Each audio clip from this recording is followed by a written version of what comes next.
ओम नमः शिवाय।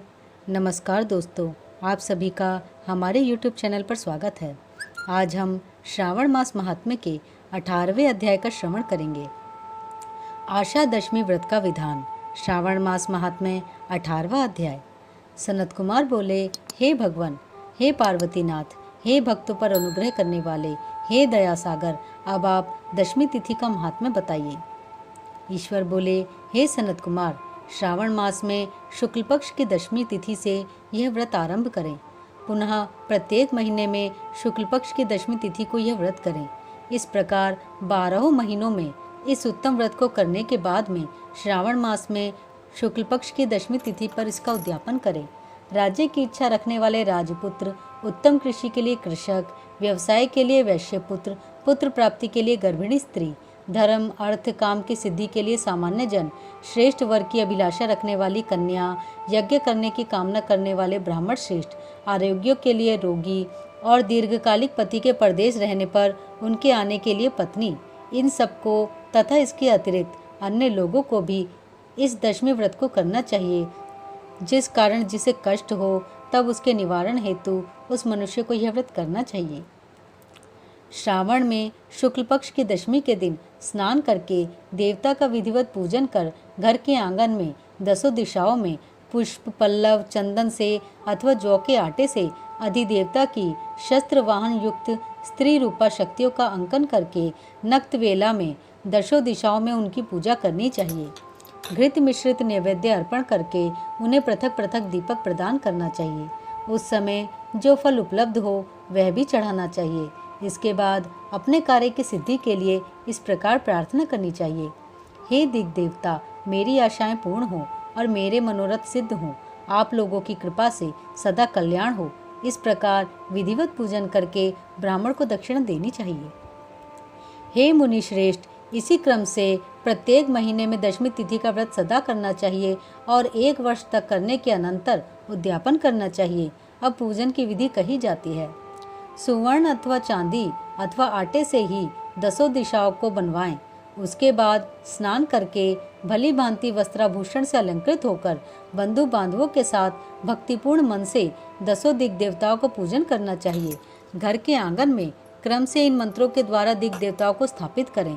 इस भवन के स्वामी और देवताओं तथा दानवों से नमस्कार किए जाने वाले इंद्र आपके ही समीप रहते हैं। आप इंद्रिय नामक दिग देवता को नमस्कार है। हे आशे, अग्नि के साथ परिग्रह होने के कारण आप आग्नेयी कही जाती हैं।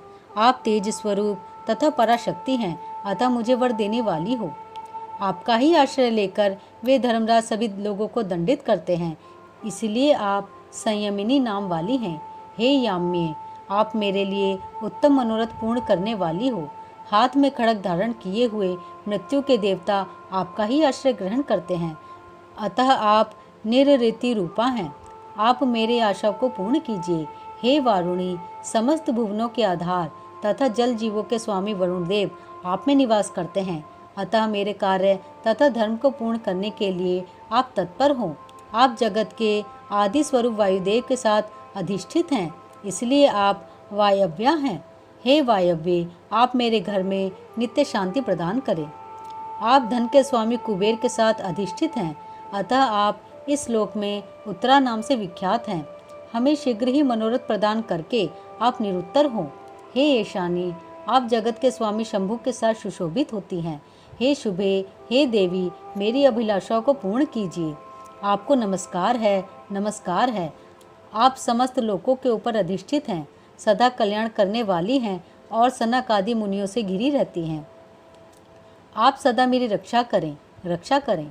सभी नक्षत्र, ग्रह, तारागण तथा जो नक्षत्र माताएं हैं और जो भूत प्रेत तथा विघ्न करने वाले विनायक हैं, उनकी मैंने भक्तियुक्त मन से भक्तिपूर्वक पूजा की है।